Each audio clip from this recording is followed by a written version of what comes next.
Эрдэнэ төлөвлөрийг улсын хурлаас 100% төрийн мэдэлд авах шийдвэр гаргасан. Харин 49%-ыг нь Орос албаны улсаас худалдаж аваад байсан Монголын зэс корпорац улсын хурлын гаргасан шийдвэртэй холбоотойгоор шүүхэд хандсан. Хоёр ч шатны шүүх Монголын зэс корпорацийн талд шийдвэр гаргасан байдаг. Өөрөөр хэлбэл Эрдэнэ төлөвлөрийн 49%-ыг Оросын талаас худалдаж авсан нь хууль зөрчөөгүй гэж шүүх үзсэн. Гэхдээ дээд шүүх эцсийн шийдвэрээ гаргахдаа энэ хэргийг анхан шатны шүүхэд буцаахан зүйтэй гэж үзсэн юм. За ингээд энэ асуудал үндсэндээ гацаанд орчихсон. Харин нямдарч тэргүүтэй гишүүд 49% хувьчлал хууль бус гэж үзсэн хэвээр. Тэгвэл биднийг дотроо уучраа олж чадахгүй хоёр талд гарч хэрэлцээр суудал Эрдэнэтийн 49% асуудал эргээд Оросуудын анхааралд өртжээ. Эрдэнэтэй сонгогдсон гишүүний хувьд яаж гарч ийн нөхөр энэ бол шийдэх хүсэл байхгүй нэ л гэж харж байгаа. Шийдэх хүсэл байх юм бол манай 76-аа яаж ийн шүүх прокурорууд нь дуудаад асуудлыг шийдэж болно.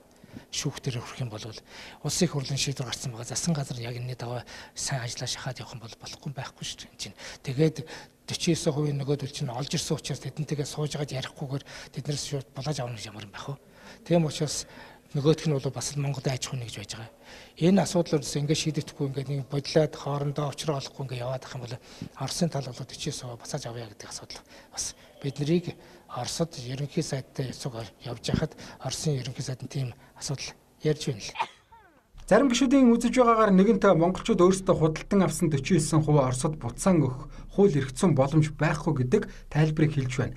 Гэхдээ бид энэ асуудлаа нэг талд нь гаргаж шийдэж чадахгүй бол олон улсад биднийг ингэж үнэлэхээс өөр аргагүй. Харин Эрдэнэ төлөвлөрийн хувьчлалтай холбогдсон энэ асуудлыг шийдэхгүй байх хүсэл хүнд байна вэ гэдэг нь анхаарал татсан хэвээр байна. Эрдэнэтийн 49% асуудлыг бол би бас одоо энэ яралтай шийдэх ёстой гэдэг байр суурин дээр л байдаг. Энэ бол маш тодорхой юм схемээр л явсан шүү дээ.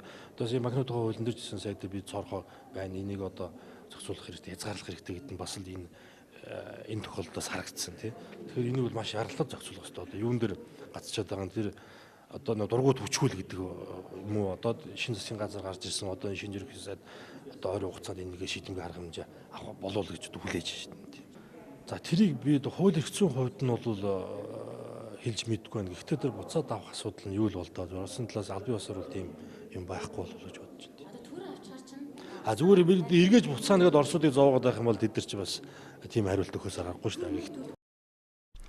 Албан бус эксрүүлчүүдийн мэдээллээр Эрдэнэ төлөвлөрийн 49% хувьчлалтай холбоотой асуудлыг тун удахгүй засгийн газрын хуралдаанаар оруулж хэлэлцүүлэх тухай ярьж байгааг нь.